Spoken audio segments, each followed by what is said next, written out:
ಅವರ ಚಲಿತರಾದರೆ ತಲೆ ತಗ್ಗಿಸಿ ನಿಂತಿರುವ ದಿಕ್ಪಾಲಕರೇ, ನಿಮ್ಮ ವೈಭವ ಹರಿದಿತು, ಮಟ್ಟಾಯಿತು.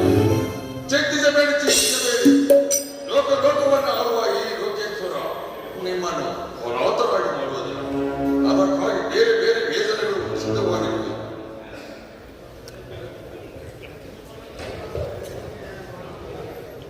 ಮಹೇಂದ್ರ, ಇನ್ನು ಮುಂದೆ ನೀನು ನಮ್ಮ ತೋಟದ ಕೆಲಸ, ಅಗ್ನಿ ನಿನ್ನ ಕೆಲಸ ನಮ್ಮ ಅರಮನೆಯ ಪಾಠಶಾಲ ಮೇಲ್ವಿಚಾರಣೆ.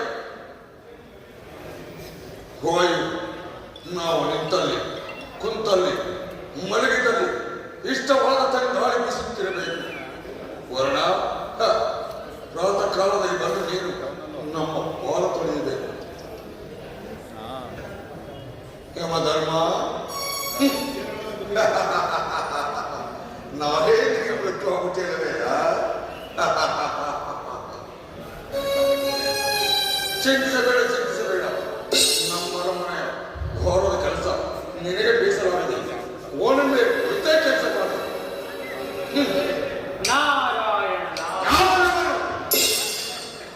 ಅಭ್ಯಾಸ ಬಲ. ಅಭ್ಯಾಸ ಬಲ. ಲೋಕಕ್ಕೆಲ್ಲ ನಾನೇ ಸರ್ವೇಪುರ. ಅಮೃತವಾಣಿ, ದಿವ್ಯವಾಣಿ. ಇದೇನಿದು? ದೇವತೆಗಳೆಲ್ಲ ಇಲ್ಲಿ ಈ ರೀತಿ ನಮಗೆ ಸೋತು ಚಿಂತಿತರಾಗಿದೆ. ಆಗಬೇಕಾದ್ರೆ ಆದರೆ ಏನಾದರೆ ಅಷ್ಟದಿಕ್ಪಾಲಕರನ್ನು ಸೆರೆ ಹಿಡಿದರೆ ಲೋಕಗಳ ಗತಿ. ನೀನಿದ್ದರೆ ಏನು ಪ್ರಯೋಜನ ದಾನವೇಂದ್ರ? ಕಾಲಕ್ಕೆ ಮಳೆ ಸುರಿಸಲು ಸಾಧ್ಯವೇ? ಗಾಳಿಯಂತೆ ಬೀಸಲು ಸಾಧ್ಯವೇ? ಅಗ್ನಿಯಂತೆ ದಹಿಸಲು ಸಾಧ್ಯವೇ? ಇದು ನಮಗೆ ಒಳ್ಳೆ ಇರುವಲ್ಲ. ಈಗ ಏನ್ ಮಾಡಲಿ ನಾಡಿದರೆ? ಹೇಗೂ ದೇವತೆಗಳು ಅಷ್ಟದಿಕ್ಪಾಲಕರು ನಿನಗೆ ಬಂದಿಗಳಾಗಿದ್ದಾರೆ. ಬಿಟ್ಟು ಬಿಡು, ಯಥಾಸ್ಥಿತಿ ಅವರ ಸ್ಥಾನದಲ್ಲೇ ಕಾರ್ಯವನ್ನು ಮಾಡಿಕೊಂಡಿರಲು. ದೇವತೆಗಳೇ,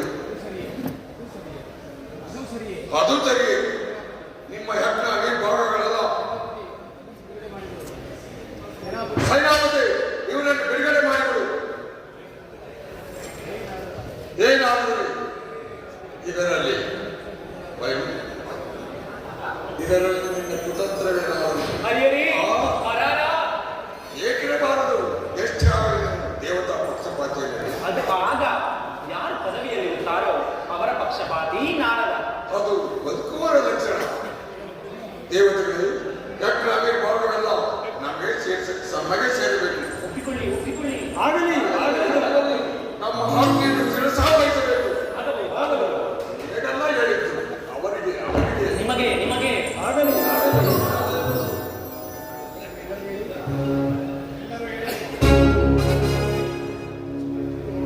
ಹಿರಣ್ಯಕಶಿಪೆ ಲೋಕೇಶ್ವರ ಲೋಕೇಶ್